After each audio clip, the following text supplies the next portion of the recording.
আমার দোকান আমি করে খেতে পারবো না, আমি করে খেতে পারবো না, তোমরা ভাঙিয়ে রাখো দিয়ে ভাঙলা। তারপরে ওখানে আমাদের ঢেরি লাগিয়ে দিল লোক এসে লাঠি নিয়ে, তাও কিছু কিছু ভেঙে দিয়েছে, আমাদের তালা টালা ভেঙেছে। আজকে আমি ভয়েই আছি, আমরা ভয়েই আছি। পারবো না, আমরা তো সাধারণ মানুষ খাচ্ছি কিছুই বলতে পারবো না। কিসের জন্য যে ওরা হুল্লি করে আসলো ওটাও বলতে পারছি না। আমরা এখানে রান্না করছি, আবার ছোটোখাটো একটা হোটেল আছে, রান্না করছিলাম, সব কড়াই টড়াই নিয়ে একটা নিয়ে গেল, কিছুই না। আমাদের বিস্কিটের বইনটম ছিল, চায়ের দোকান, ওটা সব নিয়ে চলে গেল। আমরা তো এর মধ্যে কিছু বলতে পারছি। বেশ কিছু লোক জমায়েত হয়েছিল, ভাঙচুর করেছে বেশ কিছু দোকানে। কতগুলো দোকান? আপনারা তো সেটা দেখলেন, আপনারা কতগুলো দোকানে ট্যাক্সি গাড়ি বাড়িতে সব ভাঙচুর করেছে। আতঙ্কে আছেন? হ্যাঁ আতঙ্কে আছেন? হ্যাঁ, আমরা আতঙ্কেই আছি। যোগেন মন্ডলের মতো মমতা ব্যানার্জি যেমন একটা জালি হিন্দু দালাল, তেমনি যোগেন মন্ডল একটা জালি হিন্দু ছিল, তাকে পাকিস্তানের মন্ত্রী করে দিয়েছিল। তাতেও আমাদেরকে শেষ করতে পারেনি। কে ভাঙবে, কে শেষ করবে হিন্দু?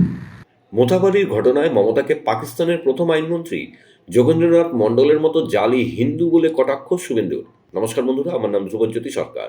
মমতার মতো হিন্দুদের থেকে মুসলিমদের প্রতি বেশি আস্থা ছিল যোগেন্দ্রনাথ মণ্ডলের।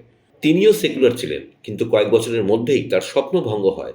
1950 সালের 8ই অক্টোবর পদত্যাগ করে পাকিস্তান ছেড়ে ভারতে চলে আসেন তিনি।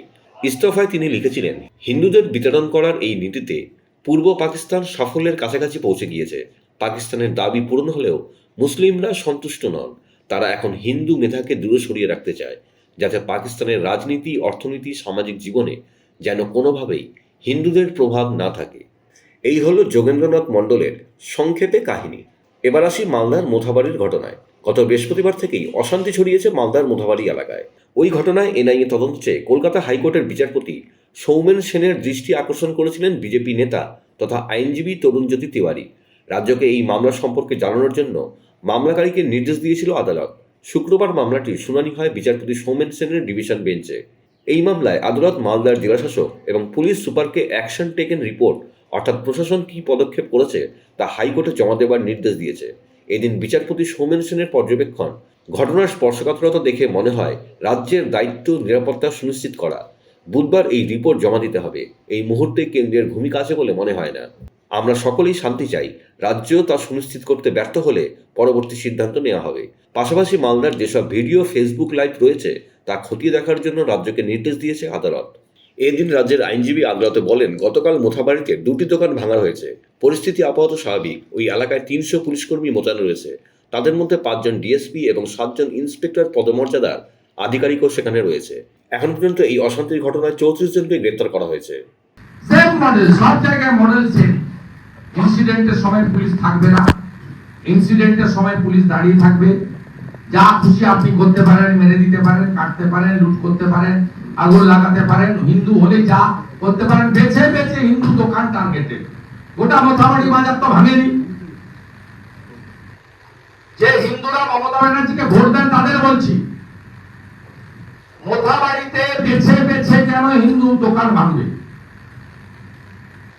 যদি আন্দোলনী মব সব দোকান লাইন দিয়ে ভেঙে দিত, অল কমিউনিটিস, তাহলে বুঝতাম দে আর হুলিগান, দে আর নো রিলিজিয়াস এজেন্ডা। এটা কমপ্লিটলি কমিউনাল এজেন্ডা। বলছে আমাদের পুলিশ গুলি করবে না।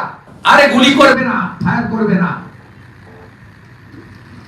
আমাদের পুলিশ। তার মানে তো পরিষ্কার একদম illegal nexus between the police and the jihadis. বলছে হিন্দু শূন্য করব। আরে মোগল পাঠান পারেনি, ঔরঙ্গজেব পারেনি, মোহাম্মদ ঘরি আফজল খান পারেনি, তুই কে? টোটাল ম্যাটারটাই সাজানো রটানো, ঠিক না? এরকম কোনো ঘটনাই নাই, মসজিদে এরকম কোনো ঘটনাই ঘটেনি, ঠিক না? কেন কি আমাদের তারাবির নামাজ অনেক আগেই শেষ হয়ে যায়। 9:30টার পর ওরা রাম পুজোর কিছু জিনিস বিসর্জন করতে আসছিল, কেউ আবিরও ছিটায়নি, কেউ ভটকাও ছুড়েনি মসজিদে। এটা ভুল তথ্য দিয়ে একটা এরিয়ায় সিচুয়েশনটা খারাপ করার চেষ্টা করা হচ্ছে। আমি জনসাধারণের কাছে, কালিয়াচক 2 ব্লক জনসাধারণের কাছে অনুরোধ করব, এরকম কোনো সাম্প্রদায়িক কোনো ঘটনা ঘটেনি। এই ধরনের করে করেই তো ভাবছে মাটি পাবে, কিন্তু এই মাটি বিজেপির নয়, এটা এই বাংলার জনতা 11-এ দেখিয়েছে, 16-এ দেখিয়েছে, 21-এ দেখিয়েছে, আবার 26-এ দেখাবে। গতকাল থেকে মোথাবাড়িতে কি হচ্ছে সেটা পুরো পশ্চিমবঙ্গ দেখেছে, ভারতবর্ষ দেখেছে। এটা অদ্ভুত সিচুয়েশন চলছে পশ্চিমবঙ্গে। মানছি পশ্চিমবঙ্গে 30% সরকার চলছে, তাই বলে 70% কি জীবনের দাম নেই? কলকাতা হাইকোর্টে আমরা এসেছিলাম আজকে একটা এনআইএ ইনভেস্টিগেশন চেয়ে, সিএপিএফ ডিপ্লয়মেন্ট চেয়ে এবং ওখানকার মানুষদের জীবনের সুরক্ষার দাবি নিয়ে। মহামান্য কলকাতা হাইকোর্টের ডিভিশন বেঞ্চ ম্যাটারটা শুনেছেন, শুনে আজকে প্রিলিমিনারি বলেছে ওখানকার ডিএম এবং এসপিকে রিপোর্ট ফাইল করার জন্য, যাতে ওখানে জীবন নর্মাল ছন্দে ফেরে মানুষের জীবন রক্ষা হয় তার ব্যবস্থা করার জন্য, অ্যাডুকেট পুলিশ প্রোটেকশন দেওয়ার জন্য। মামলাটি আবার আগামী বৃহস্পতিবার থাকবে। বন্ধুরা, ভিডিওটি ভালো লাগলে দয়া করে লাইক শেয়ার করে দেবেন, আমাদের পেজটা ফলো করে নেবেন আর আপনার মতামত কমেন্ট করে অবশ্যই জানান। ধন্যবাদ।